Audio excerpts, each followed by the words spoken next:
Kisah dan kelebihan Surat Al-Fatihah. Kisah terbitnya Surat Al-Fatihah.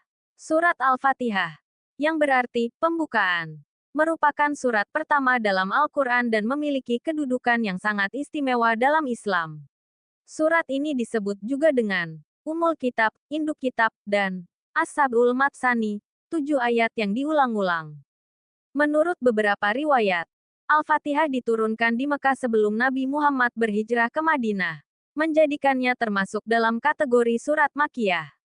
Allah menurunkan surat ini sebagai bentuk kesempurnaan dalam doa dan ibadah umat Islam, sehingga setiap salat wajib membacanya.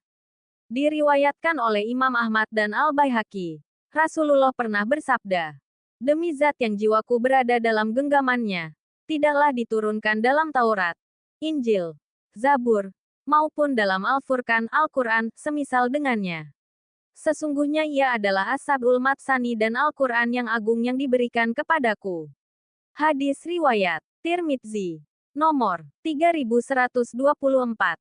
Al-Fatihah sebagai Ummul Kitab. Surat Al-Fatihah disebut Ummul Kitab karena merangkum inti Al-Quran. Ayat-ayatnya mencakup Tauhid ayat 2-4, ibadah dan ketergantungan kepada Allah ayat 5, serta permohonan petunjuk menuju jalan yang lurus ayat 6-7. Dibaca dalam setiap salat. Rasulullah bersabda, "Tidak sah salat seseorang yang tidak membaca Ummul Kitab Al-Fatihah." Hadis riwayat Bukhari. Nomor 756. Diturunkan langsung dari Lauhul Mahfuz.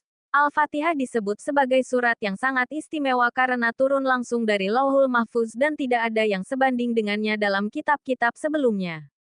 Al-Fatihah sebagai obat segala penyakit. Surat Al-Fatihah juga dikenal sebagai As-Sifa, penyembuh karena memiliki keutamaan dalam mengobati penyakit fisik maupun spiritual. Kisah Al-Fatihah sebagai ruqyah. Dalam hadits sahih yang diriwayatkan oleh Imam Bukhari dan Muslim, diceritakan bahwa beberapa sahabat Nabi pernah dalam perjalanan dan bertemu dengan suatu kaum yang kepala sukunya tersengat binatang berbisa. Mereka tidak tahu cara menyembuhkannya. Lalu seorang sahabat membaca Al-Fatihah dan meniupkannya kepada kepala suku tersebut. Dengan izin Allah, kepala suku itu pun sembuh.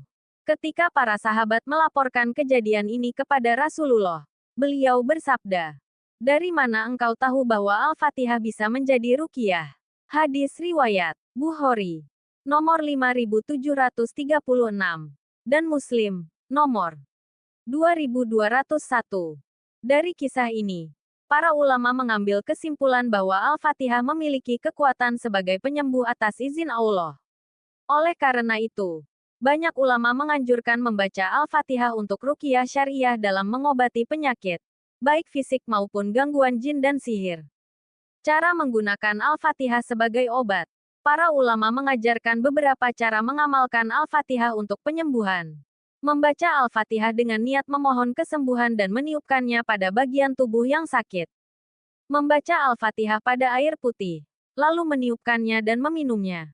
Membaca Al-Fatihah sebagai ruqyah untuk melindungi diri dari gangguan jin dan penyakit spiritual.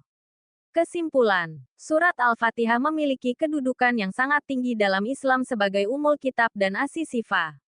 Ia tidak hanya menjadi bagian tak terpisahkan dalam ibadah salat, tetapi juga dipercaya sebagai obat segala penyakit dengan izin Allah. Oleh karena itu, memperbanyak membaca dan menghayati maknanya sangat dianjurkan dalam kehidupan sehari-hari. Semoga kita semua bisa mengamalkan dan merasakan keberkahan dari surat Al-Fatihah. Amin.